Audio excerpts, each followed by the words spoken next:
په بونیر ضلع کې اهل حدیث د خپل مرکز مسجد افتتاح وکړه.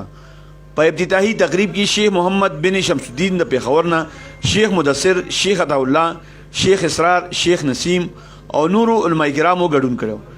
شیخ محمد بن شمس الدین با خبر بونیر ته وویل چې په بونیر ضلع کې د اهل حدیث تعداد ورځ په ورځ سیوا کیږي. زموږ تحریک د هر قسم مذهبي فرقه پرستۍ نه پاک دی. موږ د ملکی ادارو سره څنګ په څنګ ولاړ یو.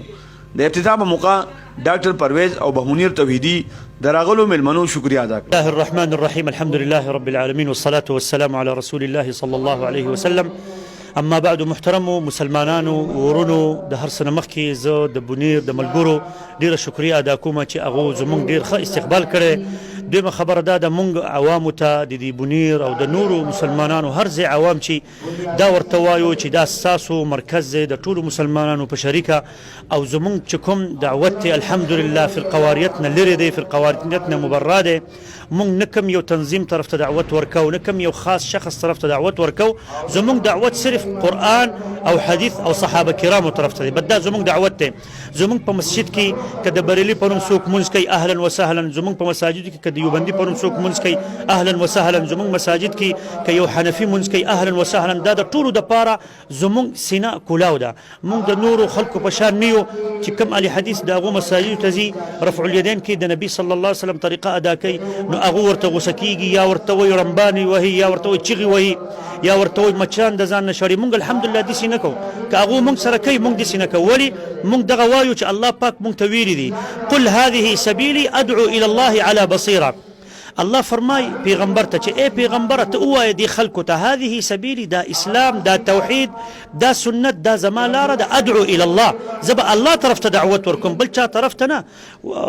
قرآن او حدیث صحابه کرام، دا الله رب العالمین طرف ته دعوت دی.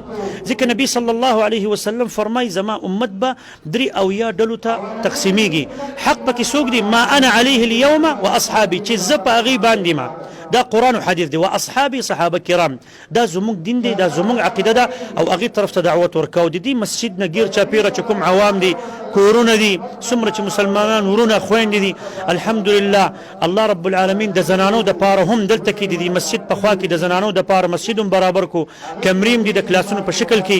نو د دې کورونو چې کوم مشران دي، کشران دي، زنانه دي، هغو ته زموږ درخواست دعوت ته چې تاسو راشئ، د الله رب العالمین صفا هغه دین او توحید چې کوم پیغمبرانو راوړی دی هغه به تاسو زده کوئ. نه کوم تنظیم طرف ته موږ دعوت ورکو، نه کوم خاص معین مذهب ته.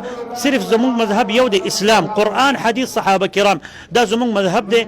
الله رب العالمین هم دغه مسلک د اسمان نه رالیږلی دی، بل مسلک نشته. سلفیم دي ته وایي، سلفي دي ته ویل کېږي یا د نسبت، یعنی سلفو ته نسبت دی.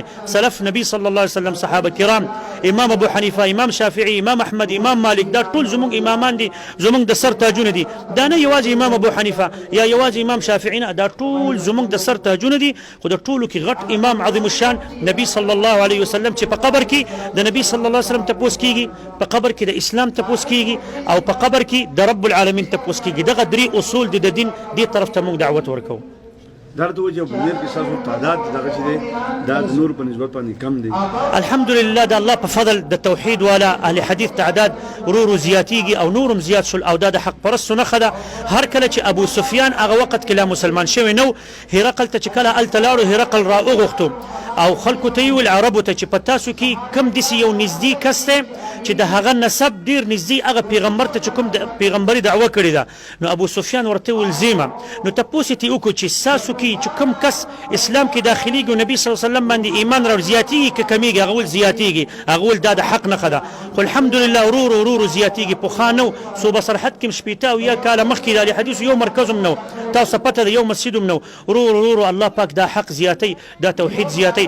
او دا موایو مونږ الحمدلله د خپل حکومت پاکستان، د خپل آرمی ډیر شکریا ادا کوو چې دا توحید او دا سنت او دا زمونږ مراکز آزاد کړي دي. د الله په فضل ازادي پکې ده.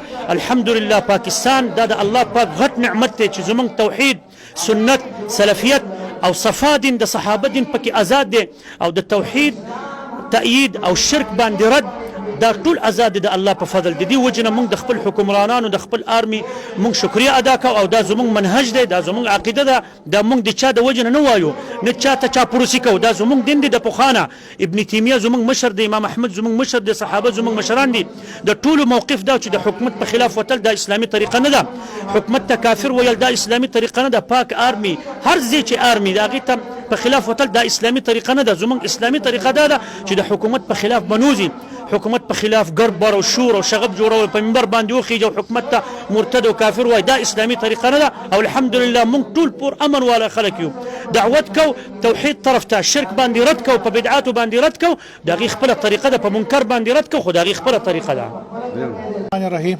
نومبه تاسو با خبر نیوز سید رشید صاحب ډیره شکریا بیا الله رب العزت حمد نورست چې دی الله رب العزت د حمد نورست من د مشکور یو د شیخ محمد صاحب او د نور علماء کرامو چې غراله دلته د افتتاحي تقریب دی څنګه چې د تبلیغ والا بایګانو هم یو مرکز دی دغه شان چې زمونږ په الیدیس مرګرو چې دی دا یو مرکز جوړ شو په تحصیل میرا ډګر کې نو ډیر د خوشحالي مقام دی او دلته چې مساجد ډیر شي دي الحمدلله نو به چې په بنیر کې د الیدیس یو مسجد او وس چې د شلو نه سیوا مسجدونه دي په زرګاو باندې خلک چې د اهل حدیث دي او اهل حدیث طرف ته چې خلک مایل کیږي سوال ورته دې په دې موګه چې تاسو په ډګر مې راکې مسجد افتتاح نو بس الحمدلله دا خدای الله سبحانه وتعالى یو عظیم احسان دی په موږ باندې او چا چې دا زیور کړی موږ دا غویم شکر ادا کوو دا کم ملګری چې پکې مهنت کړی دی خواري پکې کړی دا غویم شکریا ادا کوو چا چې